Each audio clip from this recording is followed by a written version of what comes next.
मुझे किसी एक शायर की एक शायरी याद आ गई कि बहुत कांटे बिछे थे राहों में, ये फूल ऐसे ही नसीब नहीं हुए। मतलब समझ में आ रहा है कि जब शुरुआत करी थी बिजनेस की तो इतने लोगों ने ना, इतने लोगों ने कटाक्ष, इतने लोगों ने बातें अलग अलग तरीके की।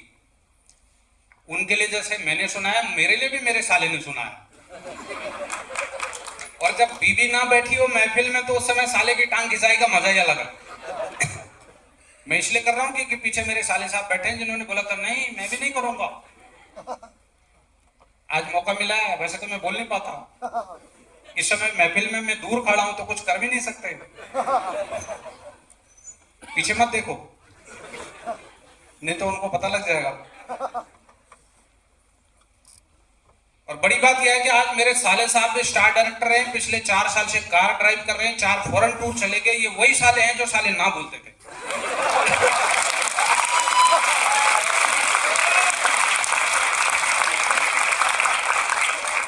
ले लो मजे ले लो, अभी मुझे घर भी जाना है, शाम को रोटी भी खानी है।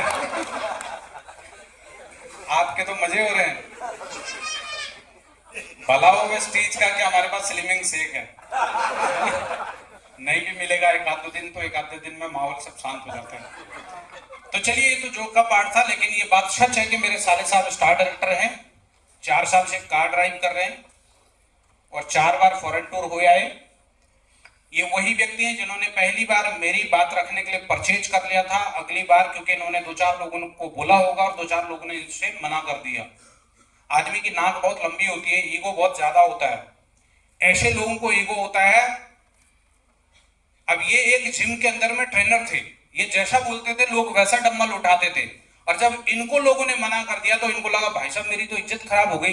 कहां तो मेरी बात, मैं बोलता था 20 किलो उठा तो वो 30 किलो उठा लेता था।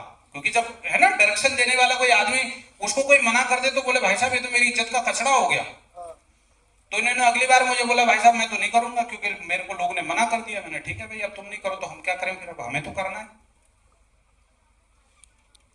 धीरे धीरे धीरे धीरे धीरे करना शुरू करा। उस कारण से पहले महीने की जो मेरी इनकम आई इस बिजनेस में से वो आया था 1240 रुपए। और वो 1240 रुपए अननोन लोगों को बताने के कारण आया था। आज आप लोगों में से बहुत सारे लोग बैठे होंगे, बहुत सारे लोग आज निराश होकर भी आए होंगे। बहुत सारे लोगों ने ये सोचा होगा यहां आने के बाद कि आज के बाद कभी नहीं आऊंगा। क्यों? क्योंकि जैसे आपने सुबह लोगों को फोन करा होगा, कल से तैयारी करी होगी, लोगों को बुलाया होगा, यहां से भी फोन करा होगा, अब लोगों का फोन स्विच ऑफ जा रहा होगा। हुआ ऐसा किसी के साथ? अक्सर होता है। 2016 तक मैं इस आईटीओ के सेमिनार में, इस आईटीओ के सीएनटी में आने वाला अकेला शख्स था दिल्ली एनसीआर से। एक आदमी मेरे साथ नहीं था, सिंगल आदमी, मैं अकेला था। धीरे धीरे धीरे धीरे धीरे कारवां कब बड़ा हो गया मुझे भी नहीं पता चला। उसमें से एक व्यक्ति है अननोन, मैं जिनको जानता नहीं हूं। राजस्थान में मैं एक बार जा रहा था इसी तरीके से प्लान देने के लिए, सोचा था चलो एक नया स्टार्ट करते हैं। मैं आपको बता देता हूं क्या क्या करना पड़ेगा इनिशियल स्टेज में। सर समय है 2-5 मिनट? है ना? है ना? है ना? ठीक है। भाई साहब ने बताया ना कि मैं पहली बार कहां कहां और किस किस में गया। सबके पास ऐसे तजुर्बे होते हैं जो यहां पहुंचता है ना। मैंने बताया था ना कि कांटों के सफर पे चल के यहां तक पहुंचता है आदमी। ऐसे नहीं, कोई मजाक नहीं हो रहा। 10 साल हो गए मुझे। आप लोगों में से बहुत सारे लोग जो नए आए होंगे सोच रहे होंगे रातों रात करोड़पति बनने का व्यापार है। बिल्कुल नहीं है। एक व्यक्ति मिले थे मुझे जयपुर के रेलवे स्टेशन पे। गलती से क्या था कि मैं कोई मौका नहीं चूकता, उनके कंधे में एक बैग टका हुआ था और उस बैग पर एक कंपनी का नाम लिखा हुआ था। मुझे लगा ये व्यक्ति मेरे मतलब का हो सकता है। सुबह 4 बजे अचानक से मैंने एक चाचा के एक ऑटो पे बैठा था, मैंने बोला चाचा ऑटो रोको, और उनको पकड़ लिया, लपक लिया। उनको जितनी देर में ये बात समझ में आती कि मुझे पकड़ा क्यों है, मैंने बोला नंबर दो फटाफट। उनकी कंपनी का स्लोगन बोला। अब उनको लगा शायद मेरा ही कोई भाई बंद है, और वो भी हड़बड़ाहट में उसने मुझे नंबर दे दिया। और अपने को तो नंबर ही चाहिए था। परसों वो मेरे घर आए थे और उन्होंने यहां से मेरे घर से जब वो जा रहे थे रेलवे स्टेशन, उन्होंने कैब बुक करी, कैब वाले का नंबर ले लिया, कैब वाले से बातचीत करी होगी, आज वो कैब वाले पीछे बैठे हुए। ऐसे ही वो मेरे लिए अननोन थे, ऐसे ही उनके लिए कैब वाले अननोन है। ये करेंगे नहीं करेंगे मुझे नहीं पता, लेकिन उस आदमी ने अपना पूरा काम किया। हम लोगों में से डरते हैं, लोग बात करने से डरते हैं, अननोन लोगों से बात करने में डरते हैं। मैंने लगभग 9-10 महीने उनको फॉलो करा। आज वो ना सिर्फ खुद क्राउन है, बल्कि उनकी टीम के अंदर में 2 क्राउन है, और उनकी टीम के अंदर में लगभग मेरे हिसाब से 9 या 10 लोग इस समय कारफंड से कार चला रहे हैं। और पिछले फॉरेन टूर में उनके 22 लोग थे, और उनकी डाउनलाइन में 1 लाख रुपए कमाने वाले 3 लोग हैं, अननोन लोग। जब अपने लोग नहीं करते हैं तो भैया लोगों को, अगर आपके सपने बड़े हैं तो आपको लोगों को बताना पड़ेगा। मुझे एक व्यक्ति मिला, बोले जी जम्मू में पहली बार, जब मैं नया नया था जम्मू में, एक व्यक्ति मिला, मैंने भाई साहब से बात करा कि जम्मू जाना। बोले पैसे, मेरे पास पैसे नहीं थे, क्योंकि मैं वेस्टीज में फुल टाइम आया था पहली बार, पहले दिन से फुल टाइम हूं। एक बार पिक्चर क्लियर हो गई तो 19 महीने भाई साहब बताते रहे, इनकी बात नहीं सुनी, लेकिन 19 महीने बाद जब मुझे लगा कि यार मैं कर सकता हूं, तो उसके बाद पीछे मुड़ के नहीं देखा। जाते हुए 4000 रुपए का टिकट करके गया, क्योंकि उसने बोला था। 1240 रुपए का उसने प्रोडक्ट परचेज करा, वहां यहीं से लेके गया था, उसके लिए सामान भी 1240 रुपए का सामान देने के लिए 4000 रुपए का टिकट लेके गया था, और वापस आते हुए चालू डब्बे में आया, क्योंकि पैसे नहीं थे। तो मैंने बोला चलो ये भी मजा ले लेता हूं। 2 घंटा स्टेशन पर बैठा, वहां बातचीत करी किसी से। झांसी से आगे एक जगह पड़ती है ललितपुर, ललितपुर के एक वकील साहब मिल गए, वो वैष्णो देवी से आ रहे थे, उनसे बातचीत करी, और दूसरे दिन रात को दिल्ली उतरा, दूसरे दिन निकल के सीधा जाके वहां पहुंच गया, क्योंकि मेरे पास लोग नहीं थे। ललितपुर उनको लेके आया वापस, ललितपुर से 60 किलोमीटर झांसी पड़ती है, उनको परचेज कराई। वो बात अलग है कि उस आदमी ने मेरी बात रख ली, उन्होंने परचेज करा, और उसके बाद आज तक कोई काम नहीं करा, लेकिन एक काम करा इनिशियल स्टेज पर, मुझे प्रोत्साहित करने का, मेरा हौसला बढ़ा करने का। ये अपने लोग करते हैं, सॉरी ये दूसरे लोग करते हैं। धीरे धीरे धीरे धीरे धीरे बताता चला गया। मैं एक 350 रुपए का हेयर स्पा आता था हमारा, मैं हेयर स्पा देने के लिए, क्योंकि राजस्थान में मेरा ससुराल है, जब मैं ससुराल गया तो ससुराल वाले करने को तैयार नहीं। मुझे एक लीड मिली कि किसी को राजस्थान जयपुर के अंदर में एक हेयर स्पा चाहिए। मैं गाजियाबाद की ब्रांच से 350 रुपए का हेयर स्पा परचेज करके जयपुर चला गया। जयपुर में मैंने लोगों को बताना शुरू करा। गलती से साले साहब की आईडी डाल ली थी, और आज वही डेप्थ के कारण साले साहब स्टार डायरेक्टर हैं। वो अननोन, उसको भी मैं नहीं जानता, जिनको मैंने हेयर स्पा दिया था। पता नहीं कितनी कहानियां हैं, लेकिन ये कहानियां रातों रात नहीं बनी है। मैं फिर आपको बता देता हूं, रातों रात करोड़पति बनने का व्यापार नहीं है, पेशेंस का काम है। 3 से 5 साल अगर आपने लगा लिए तो गारंटी है 5वें साल आप टैक्स भरने लायक बन जाओगे, और टैक्स भी छोटा मोटा नहीं, 30% के स्लैब वाले बन जाओगे 5वें साल। मैं बना हूं, मैं आपके सामने जीता जागता हूं। बहुत सारे लोग बोलते हैं जो पहले आते हैं भाई साहब, उनका बवाल, उनका चमत्कार उनका हो जाता है। मैं 19 महीने बाद आया, मेरा उनसे बड़ा हो गया। कोई फर्क नहीं पड़ता, फर्क सिर्फ इस बात का पड़ता है कि पीछे आग कितनी लगी पड़ी है। पीछे का मतलब पूंछ पे, और जिसकी पूंछ पे आग लगती है भाई, लंका वही जलाता है, ध्यान रख लेना। अगर आप अपनी लंका बनाना चाहते हो, अपनी लंका बड़ी करना चाहते हो, अपनी लंका सोने की बनाना चाहते हो, तो आपको पूंछ में आग लगानी पड़ेगी। पहला चेक 1240 रुपए का, हाईएस्ट चेक एक सिंगल महीने का। अभी मैं एक प्रोडक्ट डिलीवर करके आ रहा हूं, इसलिए लेट हो गया। जिसको प्रोडक्ट डिलीवर करने गया वो भी अननोन, उसको भी मैं इससे पहले नहीं जानता, सोशल मीडिया के माध्यम से। बोले जी अगर प्रोडक्ट कितने का था, 2936 रुपए का प्रोडक्ट था। बोले जी अगर छोड़ भी दोगे, एक समंदर में से छोटा सा गिलास अगर निकाल भी लूंगी मैं, तो आपका क्या जाएगा। मैंने माफ कर दे, पेट्रोल खर्चा करके आया हूं इतनी दूर से, दान करने नहीं आया। पहले पैसे दो, उसके बाद प्रोडक्ट लो। अननोन है। अगर मैं सबसे छोड़ता रहा तो फिर मेरे पास क्या बचेगा। हाईएस्ट इनकम इसी तरीके से मैं करता चला गया। मेरी एक सिंगल महीने की इनकम है 9,81,000 समथिंग। 5 करोड़ रुपए के एसेट से मेरे पास आज की डेट में वेस्टीज की बदौलत 5 करोड़ रुपए। और जो घर है वो कंप्लीट लोन फ्री घर है। लगभग मैं 39-40 साल का हूं, मैं लोन फ्री आदमी हूं। अगर मर भी गया ना तो भाई साहब कर्जे में नहीं मरूंगा, बिंदास टेंशन फ्री होके मरूंगा। वैसे तो मरने वाला भी हूं नहीं, क्योंकि सप्लीमेंट खाता हूं, इतनी आसानी से पीछा छूटेगा नहीं, है ना।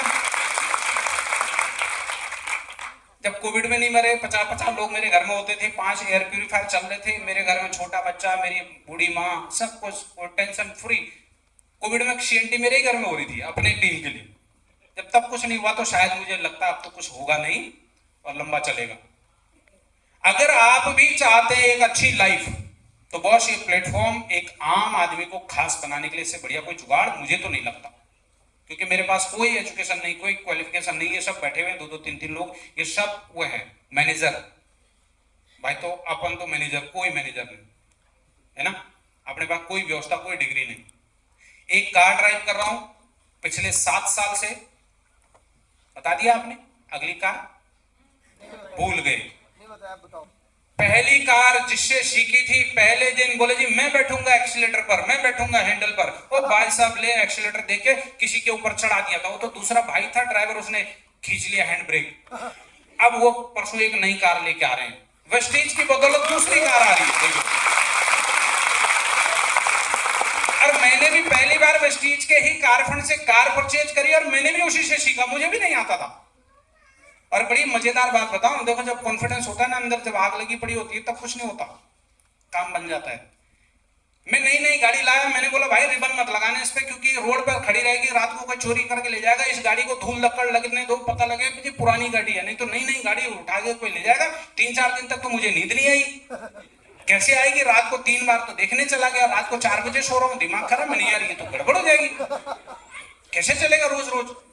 और जाके मैं उसको एक पार्किंग में खड़ी करवा के आ गया, मुझे तो चलाना नहीं आता था। एक ये है चलाने वाले, एक मेरे से बड़ा वाला यानी कि बीच वाला भाई, ये 2 चलाने वाले। सुबह सुबह एक दिन गाड़ी पे कपड़ा मारने गया। अगर आप जाओगे कभी मंगलम, विनोद नगर का एरिया देखा, मैं वहां पहले रेंट पे रहता था, तो वहां एक पार्किंग है मेट्रो की, वहां खड़ी थी वो गाड़ी। अरे मेरे को ये बात तो समझ में आ गई थी कि गाड़ी में बैठता था और दिमाग रोज वो चलता था, यार कैसे चलेगा, ऐसे चलाऊंगा ऐसे चलाऊंगा। एक दिन गलती से मैं उस गाड़ी को उठा के वेस्ट विनोद नगर से ईस्ट विनोद नगर ले आया। जब मैं गुरुद्वारे के नीचे चला गया तो मेरे को बात समझ में आई, मुझे तो चलाने नहीं आता सलाह। ये जो टांगे थी ना, 3 दिन तक ये टांगों में पावर नहीं थी, ये हिल रहे थे, क्योंकि वो कहते ना सारा खेल दिमाग का है। अगर दिमाग पहले बता देता, जैसे मैंने गाड़ी स्टार्ट करी कि तुझे चलाना नहीं आता, तो मैं लेके भी नहीं आ पाता। तब पता लगा जब मैं वो ले आया, और उसके बाद तो ना आगे हुई ना पीछे हुई, वही स्टक हो गया। मैंने भाई ये तो बवाल हो गया आज तो। उसके बाद तब का दिन और आज का दिन, एक बार सुबह सुबह मैं उठा के गाड़ी को जयपुर की ले गया, और जब तक घर वाले उठते मेरे भाई का फोन आया बीच वाले का, उसको पता लगा, घर वालों ने ढूंढा भाई कहाँ है सुबह चाय पीने के लिए, और मैं तब तक कोटपुतली पहुंच गया था। और मेरे ससुराल वालों को भी नहीं पता, भाई पहली बार दामाद एक कार लेके आ रहा है अपनी कमाई की, इनको भी नहीं पता था, पीछे बैठे हुए। जब मेरे भाई का फोन आया बीच वाले का, बोले कहाँ है, घर वालों ने छानबीन करी होगी, मिला नहीं बिस्तर पे, आदमी निकल लिया गाड़ी लेके। फोन करा भाई कहाँ है, मैंने बोला कोटपुतली चला गया। तो पागल है, तेरे को गाड़ी चलाना नहीं आता, हाईवे पे तो गाड़ी लेके गया। मैंने मरना होता तो ठोकना होता तो ठोक गया होता, अब तो कोटपुतली चला गया, कुछ ना होता, टेंशन नहीं। तब से लेके आज तक मैं इस समय 1.5 लाख किलोमीटर गाड़ी चला चुका हूं। वो आदमी अनाड़ी जब मैं कर सकता हूं, दुनिया का हर आदमी कर सकता है। बस बात वही है, वो आग लगाने वाली बात पीछे। बहुत बोल दिया आज, बहुत दिनों बाद मौका मिला था। हाँ जी, दूसरी कार बताऊंगा नहीं, अभी बताऊंगा तो एक्चुअली मैं ना थोड़ा बड़ा बड़ा सोचता हूँ। वैसे भी मैं टेंशन फ्री आदमी हूँ, कर्जा कोई है नहीं। गलती क्या हुई कि पिछले साल मैंने एक प्रॉपर्टी ले ली और अपनी हैसियत से बहुत ज्यादा ले ली। मैंने एक कमर्शियल प्रॉपर्टी ले रखी है और वो है लगभग 2 करोड़ रुपए की। अभी उसकी 2 इंस्टॉलमेंट बाकी रह गई है, जैसे ही वो दे दूंगा, वो भी लोन फ्री है, इसलिए बता रहा हूँ आपको, जैसे ही वो फ्री होगा उसके बाद लाऊंगा कार ही लाऊंगा, बवाल लाऊंगा। हाँ कार ही आएगी, फिर कार नहीं आएगी, छोटी छोटी क्या लेने आए तो बने ना, इसलिए अभी बताऊंगा नहीं। सर्च चल रहा है दिमाग में, कौन सा बढ़िया कौन सा बढ़िया कौन सा बढ़िया। अभी भी मैं टोयोटा के शोरूम से आ रहा हूँ, अभी तो बता रहे परसों कौन सी वो इनके लिए भाई साहब। मैंने पहली क्रेटा ली, अब भाई साहब ने बोला यार बहुत मजा आता है तेरी गाड़ी में, क्योंकि इनके पास छोटी वाली है, नीचे नीचे सड़क पर चलने वाली, वो नीचे नीचे चलती है। क्रेटा थोड़ी ऊंची है, बोले यार ये गाड़ी में मजेदार है, तो मैं भी यही ले लेता हूँ। परसों भाई साहब क्रेटा की डिलीवरी ले रहे हैं, डेट अभी डिसाइड नहीं हुआ, सारी फॉर्मेलिटीज पूरी हो गई। अब ये सोमवार होगा या मंगल होगा, शायद कल या परसों में, 2 दिन में है ना, 20 तारीख, मोस्टली 20 तारीख। तो सब लोग इनवाइटेड हैं, एडवांस में कहीं ना कहीं से आपके पास ग्रुप में खबर पहुंच जाएगी। पहली गाड़ी ली 7.25 लाख रुपए की, दूसरी गाड़ी ले रही है 18 लाख रुपए की, यानी कि 3 गुना बड़ी गाड़ी अगर आ सकती है तो वेस्टीज से आ सकती है।